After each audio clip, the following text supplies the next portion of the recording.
All right, welcome back to my news segment जिसमें हम बात करेंगे जैनिज़्म के बारे में। लेकिन उससे पहले एक बहुत ज़रूरी इन्फॉर्मेशन। आजकल टेम्परेचर आप लोग देख ही रहे हैं, 4 डिग्री सेल्सियस 5 डिग्री सेल्सियस हो गया है, बहुत ज़्यादा ठंड है। तो सोचिए इस वक्त अभी जो रोड के किनारे रोड साइड में रहने वाले लोग हैं वो कैसे जीवन यापन कर रहे होंगे। तो जो भी आपके आसपास गरीब ऐसे हैं जिनको बहुत ठंड है, ठंड के लिए कंबल या फिर कपड़े नहीं हैं, तो उनको आप लोग दान दे सकते हैं। तो करके देखिए, अच्छा लगता है। तो हम लोग आज बात करेंगे जैनिज्म के बारे में। प्राचीन भारत में धार्मिक आंदोलन कैसे हुआ, religious movement in ancient India. आखिर कैसे शुरुआत हुई, धार्मिक धर्म का आया कहाँ से। तो जैन धर्म के बारे में हम लोग आज बात करने वाले हैं स्पेशली। तो देश और काल के अंदर जब मानव जीवन अपने प्रारंभिक दौर में आगे बढ़ने लगा तथा उसके मन में बहुत सारे सवाल उठने लगे, जैसे इस दुनिया को किसने बनाया, हम जन्म क्यों लेते हैं, जन्म लेने के बाद मरते क्यों हैं, हमारी आपसी परेशानियों का कारण क्या है। ऐसे बहुत सारे सवाल के जवाब जब हमें नहीं मिल रहे थे तो धार्मिक संप्रदायों का उदय हुआ। धर्मों का जन्म चूंकि मानवीय जीवन के मूलभूत सवालों के जवाब में हुआ, इसलिए इन धर्मों की दार्शनिक व्याख्याओं, नियम, कानून, आचार विचार ने सामाजिक आंदोलनों की तरह काम किया। इन्होंने मानवीय जीवन शैली के बदलने के समय समय पर महत्वपूर्ण भूमिका निभाई। उदाहरण स्वरूप, वैदिक धर्म के कारण समाज में वर्ण व्यवस्था और कर्म कांडों ने जगह बनाई, तो बौद्ध व जैन धर्म के उपदेशों, आचार विचारों ने समाज में फैले भौतिकतावादी रवैये को मानवीय परेशानियों का कारण बताया। बहुत ही ज़रूरी बात कि जो जैन धर्म के जो आचार विचार हैं उससे आता है कि जो भौतिकतावादी रवैया है उसका जो मानवीय कारण है, वो मानवीय परेशानियों का सबसे बड़ा कारण जो समाज में फैली हुई भौतिकता है, भौतिकतावाद है। नवीन धर्मों की उत्पत्ति के क्या कारण थे, तो कुछ पॉइंट्स हैं, आप चाहें तो नोट कर लें कि नवीन धर्मों की उत्पत्ति के कारण क्या थे। आखिर छठी शताब्दी में ऐसा क्यों लगा लोगों को कि कुछ नए धर्म होने चाहिए जिनका हमें पालन करना चाहिए। तो उसके उत्पत्ति का कारण क्या है, वो कुछ पॉइंट्स हैं। वैदिक धर्म की जटिलता, यज्ञों की परंपरा। जो वैदिक धर्म की जटिलता थी वो बहुत ज़्यादा थी, बहुत लोगों को जटिल लगता था। जाति प्रथा की जटिलता, वैदिक ग्रंथों की कठिन भाषा, भाषा की भी बहुत बड़ी प्रॉब्लम थी। और जो पशु बलि थी, इसके कारण बैल बैल इत्यादि या फिर जिनकी भी पशु बलि दी जाती थी उनकी बहुत ज़्यादा डिमांड बढ़ने लगी उन कर्मकांडों को पूरा करने के लिए, इस वजह से भी हुआ। वैश्य वर्ग के महत्व में वृद्धि। जो वैश्य वर्ग थे, चूँकि वो लोहे के उपकरण इत्यादि बनाते थे, तो उनकी जो डिमांड थी वो बढ़ने लगी, तो उनके महत्व में वृद्धि आने लगी, ये भी एक बड़ा कारण था। अनुकूल राजनीतिक दशा। उस समय के जो भी राजा थे, मगध सर्वाधिक शक्तिशाली राज्य था। उस बिंबिसार और अजातशत्रु ब्राह्मणों के प्रभाव से मुक्त थे, अतः उन्होंने नवीन धर्मों को संरक्षण प्रदान किया। उन लोगों ने, अजातशत्रु और बिंबिसार ने इसको प्रमोट किया कि आप लोग नए धर्म की उत्पत्ति कर सकते हैं, क्योंकि वो ब्राह्मण धर्म से उतना अफेक्टेड नहीं थे, वो मुक्त थे। प्रमुख धार्मिक आंदोलन जैन धर्म के बारे में है कि जैन धर्म संस्कृत के जीन शब्द से बना हुआ है। जीन, जिसका अर्थ विजेता होता है, अर्थात जिन्होंने अपने मन, वाणी एवं काया को जीत लिया हो। जैन अनुश्रुतियों और परंपराओं के अनुसार जैन धर्म में 24 तीर्थंकर हुए, परंतु इनमें से पहले 22 तीर्थंकरों की ऐतिहासिकता संदिग्ध है। माना जाता है कि वो थे ही नहीं, लेकिन और बाकी के दो के हैं प्रमाणित, प्रमाण मिलते हैं, इस वजह से वो प्रमाणित हैं। जैन धर्म की स्थापना का श्रेय जैनियों के प्रथम तीर्थंकर ऋषभ देव या आदिनाथ को जाता है, जिन्होंने छठी शताब्दी में जैन आंदोलन का प्रवर्तन किया। ऋषभ देव प्रथम तीर्थंकर व अरिष्टनेमी 22वें तीर्थंकर का उल्लेख ऋग्वेद में प्राप्त होता है। ऋग्वेद से हमें ये जानकारी मिलती है जैन धर्म के बारे में। जैन धर्म के 23वें तीर्थंकर पार्श्वनाथ थे, जो काशी के इक्ष्वाकु वंश के राजा अश्वसेन के पुत्र थे। इनका काल महावीर से 250 ईसा पूर्व माना जाता है। इनके अनुयायियों को निर्ग्रंथ कहा जाता है। पार्श्वनाथ द्वारा प्रतिपादित 4 महाव्रत इस प्रकार है। कुल 5 हैं जैन धर्म में, लेकिन 4 पार्श्वनाथ ने दिए और जो 5वां है वो महावीर स्वामी ने दिया। तो हम उन महावीर स्वामी के भी जीवनी पर आएंगे, वो भी परीक्षा में बहुत पूछा जाता है। लेकिन पहले ये जो महाव्रत है, पंच महाव्रत जिसे कहते हैं, जैन धर्म के प्रमुख पंच महाव्रत, उनको जान ले। अहिंसा, सत्य, अपरिग्रह, अस्तेय, ब्रह्मचर्य। तो जो ब्रह्मचर्य है वो महावीर स्वामी ने जोड़ा, और बाकी के ऊपर के 4 अहिंसा, सत्य, अपरिग्रह, अस्तेय।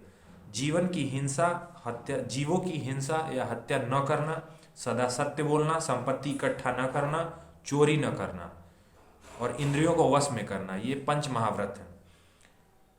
और महावीर स्वामी के जो जीवन परिचय पे थोड़ा नज़र डालना, तो उनका जन्म 599 ईसा पूर्व में हुआ, कुंडग्राम वैशाली बिहार में। उनके पिता का नाम सिद्धार्थ वज्जी संघ के ज्ञात्रिक कुल के प्रधान थे। माता त्रिशला लिच्छवी शासक की चेटक की बहन थी। उनकी पत्नी महावीर स्वामी की पत्नी यशोदा कुंडीय गोत्र की कन्या थी। पुत्री प्रियदर्शना अड़ोज्जा, दामाद जामाली। और महावीर स्वामी ने बता दें कि 30 वर्ष की आयु में उन्होंने गृह त्याग कर दिया था। अपने बड़े भाई नंदीवर्धन की आज्ञा से, अपने बड़े भाई नंदीवर्धन की आज्ञा लेकर के उन्होंने 30 वर्ष की आयु में गृह त्याग कर दिया था। अब ऐसा नहीं है कि आप भी लोग गृह त्याग कर दें। उनका शिष्य मखली पुत्र गोसाल था। ज्ञान प्राप्ति कैवल्य 12 वर्ष की तपस्या के पश्चात 42 वर्ष की आयु में जिमरिक ग्राम में ऋजुपालिका नदी के तट पर साल वृक्ष के नीचे उन्हें ज्ञान की प्राप्ति हुई। उनका निर्वाण हुआ, यानी कि मृत्यु 527 ईसा पूर्व या 468 ईसा पूर्व पावापुरी, जो कि वर्तमान में राजगीर के निकट स्थित है। जैन धर्म की जो 7 शील व्रत हैं, दिग्व्रत, देशव्रत, अनर्थ व्रत, सामयिक, प्रोषधोपवास, उपभोग, प्रतिभोग, परिणाम, अतिथि समविभाग। ये है कि अतिथि को भोजन कराने के उपरांत ही भोजन करना, मानसिक एवं कायिक शुद्धि के लिए उपवास करना, बिना कारण अपराध न करना, अपनी क्रियाओं को विशेष परिस्थिति में नियंत्रित रखना, अपने कार्य कुछ विशिष्ट प्रदेशों तक सीमित रखना, चिंतन के लिए कुछ समय निश्चित जरूर करना।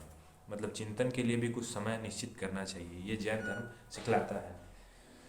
और भी जैन धर्म से हमें बहुत कुछ चीज़ें सीखने को मिलती हैं। जैसे कुछ 10 लक्षण हैं जो कि धर्म को जो भी आदमी पालन कर रहा है उसके 10 लक्षण हैं कि क्रोधहीनता, क्रोध न करे, अहंकार का अभाव, सरलता एवं कुटिलता का अभाव, सांसारिक बंधनों से आत्मा को परे रखने की सोच, सत्य से गंभीर अनुरक्ति, सदा संयमित जीवन यापन, जीव को आजीव से मुक्त करने के लिए कठोर तपस्या, आत्मा के स्वाभाविक गुणों की आस्था, ब्रह्मचर्य व्रत का कड़ाई से अनुपालन, त्याग की भावना को सर्वोपरि रखना। तो ये इनके 10 लक्षण है, धर्म के 10 लक्षण उनका जैन धर्म पालन करने की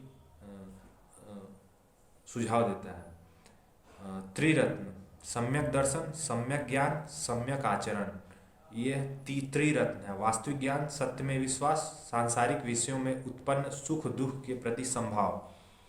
इनका दर्शन है एक स्यादवाद, बहुत ही फेमस है आजकल के यूथ में। ये स्यादवाद को लेकर के बहुत ज़्यादा एक जिज्ञासा रहती है कि स्यादवाद होता क्या है।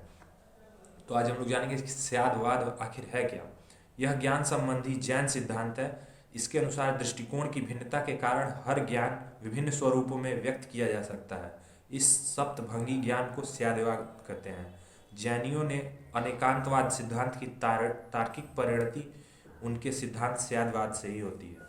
तो ये था स्यादवाद और कैवल्य। और उसके बाद हम लोग संथारक प्रथा के बारे में बात करेंगे। तो कैवल्य है कि जब जीव से कर्म का अवशेष बिल्कुल समाप्त हो जाता है तब वह मोक्ष की प्राप्ति कैवल्य कर लेता है। जैन कि किसी आदमी के अंदर जीने की इच्छा मान लो खत्म हो गई, बिल्कुल समाप्त हो गई, तब वह मोक्ष की प्राप्ति के लिए कैवल्य कर लेता है। जैन धर्म में सिर्फ संघ के सदस्यों के लिए कैवल्य का नियम है, सामान्य जन के लिए नहीं है। वो केवल उन लोगों के लिए है कि जो उनके संघ के सदस्य हैं, उनके लिए। ऐसा नहीं है कि सारे व्यक्ति वो करें कैवल्य ले। महावीर स्वामी को कैवल्य की प्राप्ति हो जाने के बाद ही केवलिन, जीन विजेता और योग्य, निर्ग्रंथ, बंधन रहित जैसी उपाधियों उनसे उन्हें नवाजा गया। जैन धर्म पुनर्जन्म व कर्मवाद में विश्वास करता है। यह वेद की अपौरुषेयता तथा ईश्वर के अस्तित्व को अस्वीकार करता है। यह ईश्वर के अस्तित्व को पूरी तरह से अस्वीकार करता है। अब बात करते हैं संथारा प्रथा की। तो संथारा प्रथा, जब व्यक्ति को ऐसा प्रतीत होने लगता है कि अब वो एकदम मृत्यु के निकट पहुंच गया है, तो वो खुद को अपने परिवार या फिर अपने समाज से अलग काट लेता है और वो अपने एक ऐसी जगह पे रहने लगता है जहाँ पर वो पूरी तरह से मौन व्रत रखता है और भोजन पानी पूरी तरह से त्याग देता है और उसके कुछ ही दिनों बाद उसकी मृत्यु हो जाती है। लेकिन 2015 में राजस्थान हाई कोर्ट ने इस पर रोक लगा दी थी और इसे गैर कानूनी बोला था और इसे 306 और 309 के अंतर्गत इसे दंडनीय भी बताया था। आईपीसी के सेक्शन 306 एंड 309 के अंतर्गत इसे दंडनीय बताया था, लेकिन बाद में इसे सुप्रीम कोर्ट ने इसे जैन समुदाय से जुड़े संगठनों की याचिकाओं पर इसे गैर कानूनी घोषित करने के लिए जो राजस्थान हाईकोर्ट की जो वर्डिक्ट थी उसको अंतरिम रोक लगा दी कि अभी ऐसा नहीं है, ये पूरी तरह से कानूनी रूप से अमान्य नहीं है। वर्तमान में संथारा प्रथा कानूनी रूप से अमान्य नहीं है, मतलब मान्य है। जैन साहित्य, कुछ साहित्य हैं उनके बारे में बात कर लें कि जैन साहित्य को आगम कहा जाता है, जिसमें 12 अंग, 12 उपांग, 10 प्रकीर्ण, 6 छेद सूत्र, 4 मूल सूत्र, 1 नंदी सूत्र, 1 अनुयोग द्वार है। इन आगम ग्रंथों की रचना संभवतः श्वेतांबर संप्रदाय के आचार्यों द्वारा महावीर स्वामी की मृत्यु के बाद ही की गई थी। अब जैन धर्म के 3 सिद्धांत हैं: दार्शनिक सिद्धांत, व्यवहारिक सिद्धांत, सामाजिक सिद्धांत। तो और 18 पापों की कल्पना की गई है। जैन धर्म में 18 पापों की कल्पना की गई है। अब इसमें इसके 2 भाग हैं, श्वेतांबर और दिगंबर। तो मोक्ष प्राप्ति के लिए वस्त्र त्यागना आवश्यक नहीं है, श्वेतांबर। स्त्रियां निर्वाण के लिए अधिकारी हैं, कैवल्य प्राप्ति के बाद भी लोगों की भोजन की आवश्यकता है, दिगंबर। मोक्ष प्राप्ति के लिए वस्त्र त्यागना आवश्यक है, स्त्रियों का निर्वाण संभव नहीं है, कैवल्य प्राप्ति के बाद भोजन की आवश्यकता नहीं है। अब इसे मतलब ये है कि कुछ एक नरम दल और गरम दल तरह का है कि कट्टरपंथी जैनियों का संप्रदाय था दिगंबर, जिसमें कि वस्त्र त्यागना आवश्यक था, और श्वेतांबर था कि नहीं, उसमें कपड़े पहने जा सकते हैं और उसमें स्त्रियां भी अधिकारी हैं निर्वाण की। लेकिन वो जो कट्टरपंथी समुदाय था जो कि दिगंबर था, जिसे समैया भी कहते हैं, तो उसमें स्त्रियों का निर्वाण संभव नहीं है, ऐसा कहा जाता था। और जब जैन धर्म के पतन के मुख्य कारण कुछ जान लेते हैं कि आत्मपीड़न, कठोर व्रत एवं तपस्या पर बल, जाति व्यवस्था के दर्शन को बनाए रखना। इसमें था कि कठोर व्रत रखना पड़ता था, तपस्या पर बल दिया जाता था, अहिंसा पर अधिक बल दिया गया था। जैन धर्म में अत्यधिक क्लिष्टता होने के कारण इसके सिद्धांतवाद, अनेकांतवाद, द्वैतवादी तत्वज्ञान आदि को समझना साधारण जनता के वश की बात नहीं थी। परिणाम स्वरूप जैन धर्म तपस्वियों तक ही सीमित रहा। अब ऐसे ऐसे इसमें जो कॉन्सेप्ट है जिनको समझना आम आदमी के बस की बात नहीं है, इस वजह से भी ऐसा हुआ। बौद्ध धर्म का विस्तार एवं ब्राह्मण धर्म का पुनरुत्थान। एक था कि उसी टाइम में बौद्ध धर्म भी उत्थान पे था, इस वजह से भी जैन धर्म का पतन हुआ, ऐसा कहा जाता है। जैन धर्म के उत्कर्ष में तत्कालीन नरेशों का महत्वपूर्ण योगदान था, किंतु बाद में जैन धर्म को राजकीय आश्रय प्राप्त न हो सका। फलतः राजाश्रय के अभाव में जैन धर्म के अनुयायियों को संख्या धीरे धीरे घटने लगी। किसी धर्म के प्रसार के लिए उसके प्रचारकों की महत्वपूर्ण भूमिका होती है। कालांतर में जैन धर्म के अच्छे धर्म प्रचारकों का अभाव हो गया, फलतः जैन धर्म के प्रसार का मार्ग अवरुद्ध हो गया। महावीर स्वामी के मृत्यु के पश्चात या निर्वाण के पश्चात अच्छे धर्म प्रचारकों की अभाव हो गया, जिसके कारण से जैन धर्म का भी पतन होने लगा। तो ये था आज के हमारे सेगमेंट में। अगर आपको अच्छा लगा हो तो like, share and subscribe as much as possible. जय हिंद।